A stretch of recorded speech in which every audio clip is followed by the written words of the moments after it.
미국이라는 나라는요, 신앙의 자유를 찾아서 이와 같이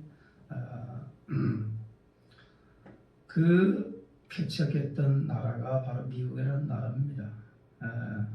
청교도들이 신앙의 자유, 억압된 가운데에서 신앙의 자유를 찾기 위해서 102명이 족배를 타고 이와 같이 건너서 하나님의 나라, 하나님을 잘 섬기는 나라가 되도록 하기 위해서 이와 같이 세운 나라가 바로 미국입니다. 초대 대통령 워싱턴인데 그분이 취임을 하면서 어디에다가 손을 얹고 취임을 하냐면 성경책 위에다가 손을 얹고 하나님 앞에서, 백성들 앞에서 선서를 합니다. 200년 이상이 지났지만은 지금도 그건 변함이 없이 이번에 46대 대통령 취임도 역시 마찬가지로 가정에서 가보로 여기던 128년 된 성경책입니다. 다 너덜너 떨어졌지만은 그 가정의 가보로 대대로 이은 이 성경책 그 위에다가 손을 얹고 미국의 대통령이 이와 같이 선서를 하는 것은 아내는 그 성경책을 바치고요, 남편은 대통령으로서의 손을 얹고 하나님 앞에서 선서를 해서 대통령의 직무를 시작하게 되는 거죠. 오늘날 미국이라는 나라는 1등 국가로서 세계를 리드해가는 나라가 되었죠.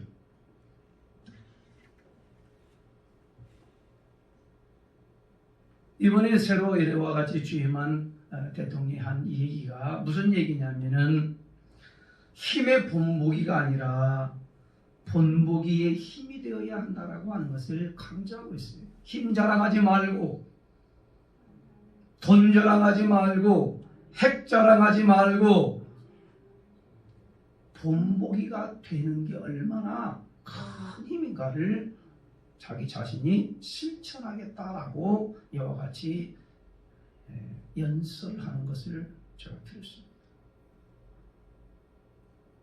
힘의 본보기가 아니라 본보기의 힘이 되어지는 사람, 하나님 앞에서 더 겸손하고 낮아진 자세로서 이와 같이 하나님이 맡겨주는 이 사역을, 그 사명을 잘 감당하겠다라고 하는 그 고백이 거기에 담겨 있는 거죠.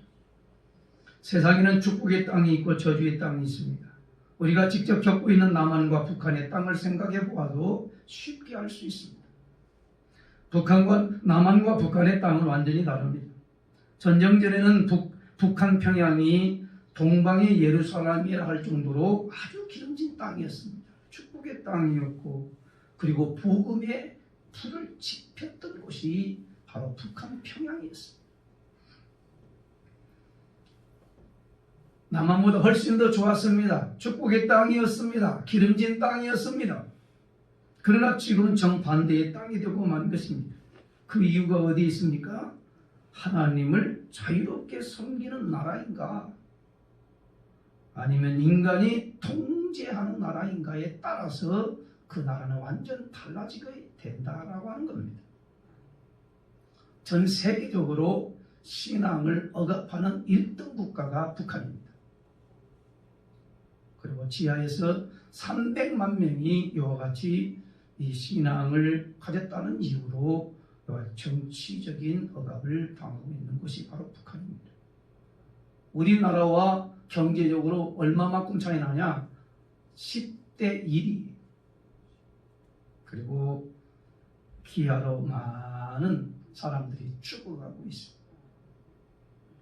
사랑하는 성도 여러분, 하나님을 자유롭게 섬기며 하나님을 의지하고 하나님을 따라 살아가는 백성들은 바로 그 사람들이 하나님의 백성이고, 그 백성들이 사는 곳이 바로 고센 땅이고 축복의 땅이라는 사실을 오늘 우리 모든 성도들이 믿음으로 받아들이기를 주님의 이름으로 축원합니다. 오늘 본문은 마찬가지입니다. 이스라엘이라는 나라는 야곱이 70명을 데리고 어디로 내려가요? 애굽으로 들어가 살게 된 것이 바로 고센 땅이라고 하는 것입니다. 여기는 목축업을 하는 곳입니다.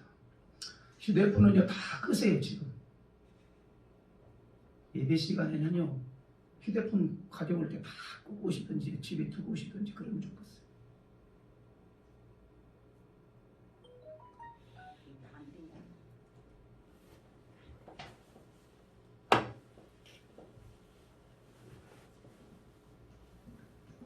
이스라엘 야곱이라고 하는 이 야곱이 70명을 데리고 식구들 데리고 어디에 들어가면 애굽으로 들어가게 되는 게 사는 곳이 바로 고센 땅이라는 곳입니다.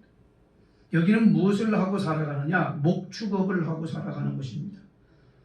이방인들 즉 애굽인들이 생각할 때는 이곳은 필요한 사람들이 사는 곳이고 가증스러운 사람들이 사는 곳이라고 여겼어요. 왜요?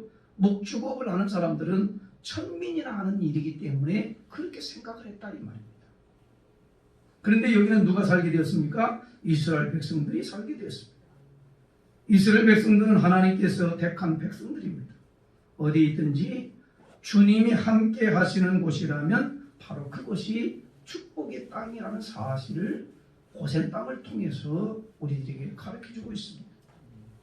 아무리 세상 사람들이 가증하다, 천하다, 필요한 사람들이 거기 사는 곳이다 라고 아무리 외친다 할지라도 하나님께서 함께 하시는 곳은 바로 고센 땅이 되고 축복의 땅이 되고 기름진 땅이 된다는 사실을 오늘 우리 모두가 믿음으로 받아들이기를 주님 이름으로 축원합니다.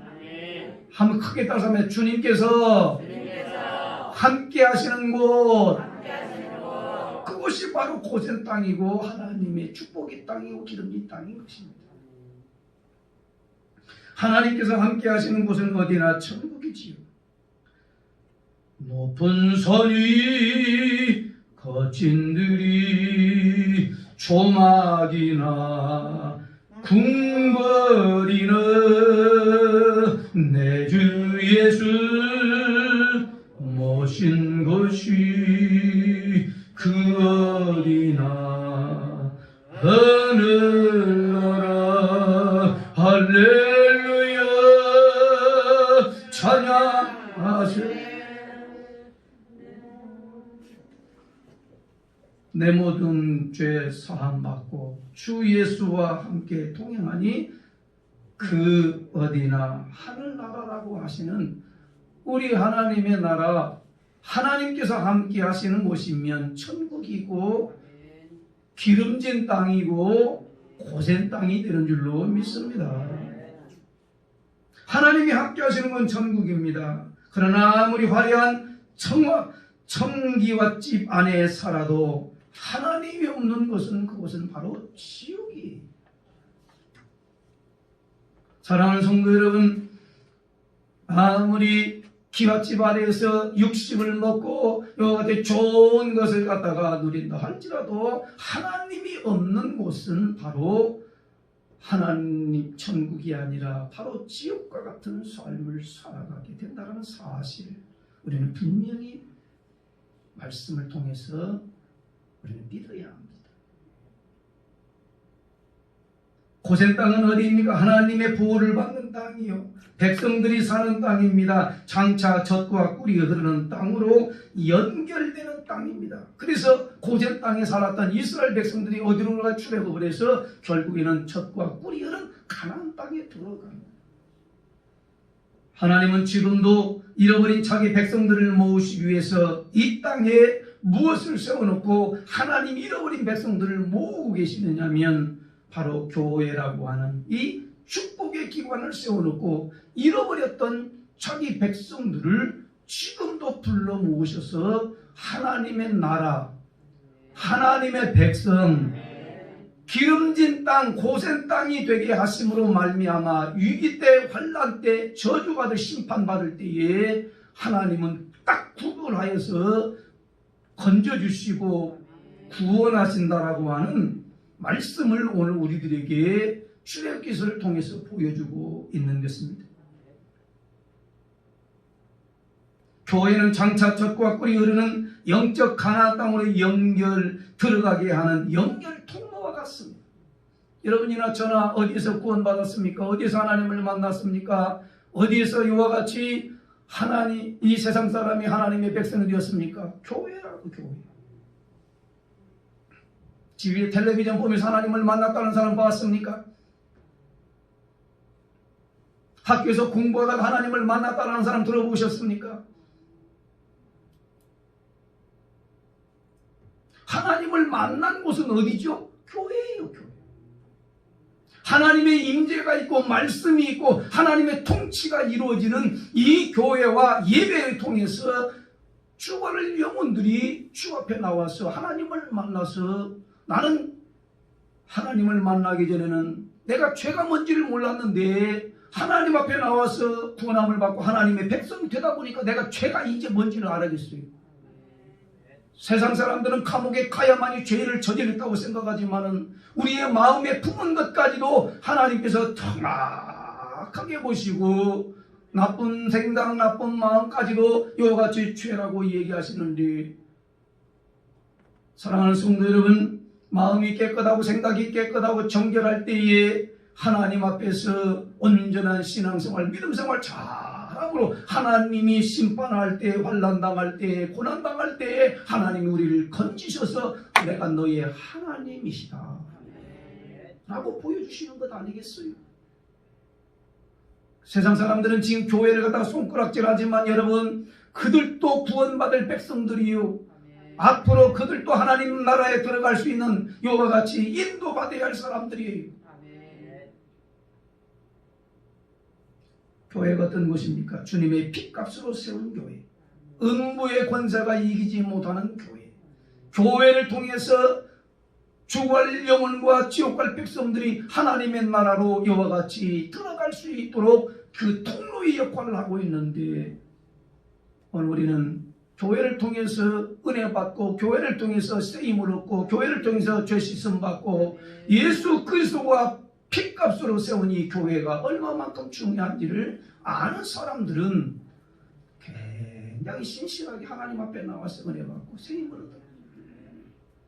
오늘도 우리가 예배 전에 죄 씻음 받는 회개의 기도를 해서 양심의 자유를 얻고, 그리고 하나님 앞에 신실한 하나님의 자녀들로 살아가기로 새로운 마음을 먹고 결단하지 않습니까? 그게 은혜지요.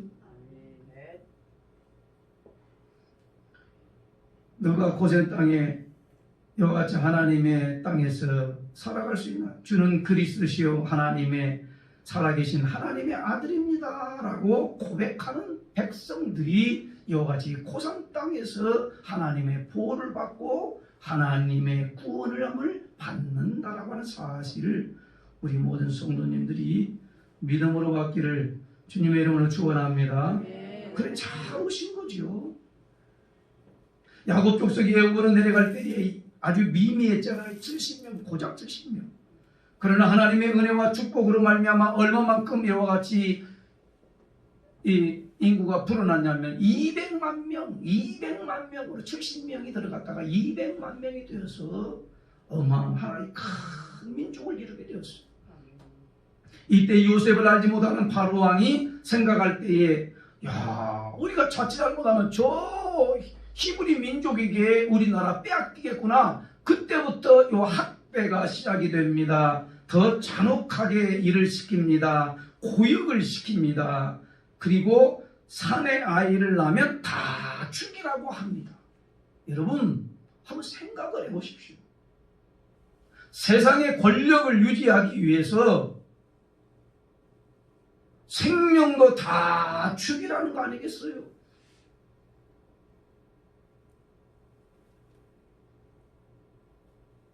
사랑하는 성도, 이때 이스라엘 백성들이 할 수 있는 일이란 무엇일까요? 부르짖어 기도하는 것밖에 없어요. 한번 따라서 하면 부르짖어 기도하는 것밖에 없습니다. 힘 있는 자가 이렇게 이와 같이 죽이는데 어느 누가 그걸 대항을 해서 이길 수 있는 사람이 누가 있겠습니까? 이스라엘 백성들이 200만 명의 대군이와 같이 번성을 하고 부흥을 했는데 이와 같이 더 부흥하는 것을 갖다가 막기 위해서 고역을 하고 핍박을 하고 이와 같이 고된 노역을 시키면서 사내 아이 나이거든 다 죽이라고 하는데, 여러분 방법이 없지요. 그때에 하나님 앞에 이스라엘 백성들이 부르짖어 기도하잖아요. 그래서 하감하셔서 이스라엘 백성들을 출애굽을 시켜서 모세를 보내 출애굽을 시켜서 하나님의 나라를 이뤄가는 모습을 보게 되는 것입니다.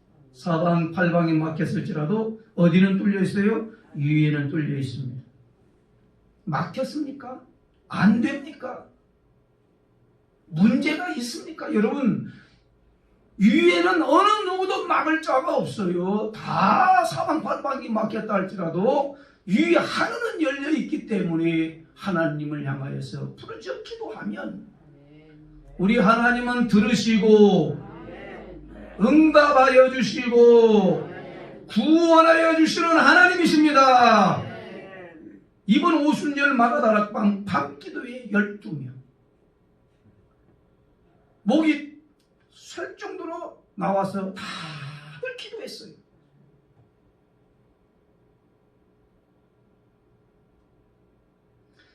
하나님의 큰 역사를 보았어요. 참석한 모든 분들은 다 응답받았어요.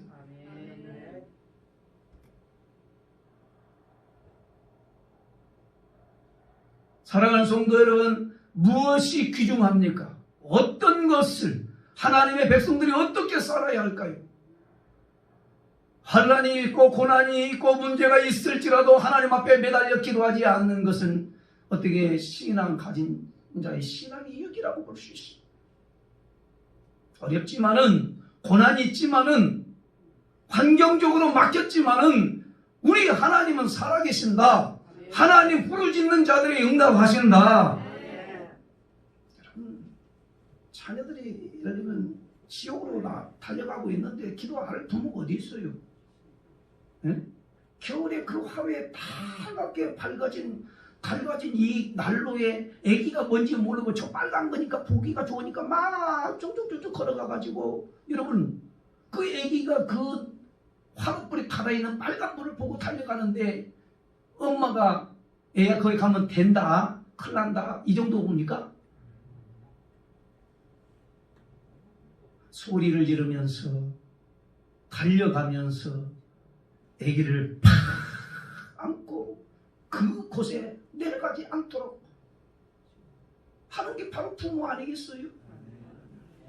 영적인 부모가 된다면 여러분이나 저나 영적인 부모라면 우리는 자녀들이 하나님의 자녀 되어서 이 땅에 영원한 곳은 아닌데 이 땅에 잠깐 살고 갈 텐데 영적인 가나안 땅 젖과 꿀이는 땅 우리 손으로 지치하면 그 하나님의 나라에 들어갈 수 있도록 하나님 앞에 내가 자녀들 말 들어야 안 들어요? 아이고 저 지금 묻는 게 제가 바보예요. 자식들 말 잘 들어야 안 돼요? 부모 말 잘 들어야 안 들어요? 그럼 우리는 어떻게 해야 될까요? 안 들었는데 그냥 방치해버릴까요? 하나님 앞에 부르짖어 기도해야 되지 않겠어요? 자녀들이 잘 되기를 바랍니다. 높이 되기를 바랍니다. 존귀함을 받기를 바랍니다. 하나님 앞에 뜨겁게 부르짖어 하나님 살려주시오. 이스라엘 백성들이 이렇게 고역과 이렇게 핍박과 이렇게 요와가지고 환난당하는 그 이스라엘 백성들이 어떻게 한다고요? 이제 애들 다 죽이라고 합니다. 하나님 앞에 부르짖어 기도할 수밖에 없지요. 세상은 믿는 자들 핍박하고 조롱하고 학대하지만 억압하고 권력의 입맛대로 오와 같이 교회와 믿음의 백성들을 제한하려고 하지만 제한할 수가 없어요. 이스라엘은 애굽 세상으로부터 430년 동안 그렇게 학대를 당했고 노역을 치르며 살아왔어요. 때가 되어 하나님 악한 자들을 벌하시고 택한 자들을 구원하시기 위하여 하나님이 도구를 사용해요. 심판 도구가 뭐냐? 재앙이죠. 재앙. 10가지 재앙을 들어서 바로 하나님의 백성과 하나님의 백성 아닌 것 사람들 딱 구분하지 않습니까? 오늘 본문에 나오는 네 번째 재앙은 파리떼 재앙입니다. 무슨 파리가 무슨 재앙이라고? 여러분 가정에서 보는 이 파리가 아니라 지금 여기서 나오는 이 파리라고 하는 것은 아주 해충과 같아서요. 전염 역병을 일으키는, 그러니까 한번 붙었다가 떨어지면 그냥 이게 이 질병이 생기는 그 파리 때 해충과 같은 존재예요. 파리. 그래서 이 애굽 사람들은 그 재앙을 막기 위해서 뭘 만드냐? 파리 모양으로 만들어서 신으로 섬겨요. 여러분 한번 생각을 해보십시오. 그런 재앙을 피하기 위해서 그걸 파리를 갖다가 우상을 만들어 가지고 이와 같이 그 재앙을 피하고 싶어 가지고 파리 우상을 만들어요. 파리. 참 얼마나 우스워요. 이스라엘 백성들을 보호하는데 보세요. 애굽이라고 하는 그 족속들을 그들이 섬기는 이 신이 얼마만큼 아무것도 아닌가를 뭘 통해서 파리 때의 재앙을 통해서 요같이 하나님이 심판하지 않습니까? 그게 핫콕이라고 하는 우상입니다. 사랑하는 성도 여러분, 그렇게 하찮은 것으로 그 막강한 힘 센 바로를 심판하시는데 그까지 대항하고 대적하지요. 내 백성들을 보내라고 할 때에 알았다 그러고 다시 보내지 아니하고 노역을 시키고 노예로 요같이 부려먹는 이 바로 왕, 악한 왕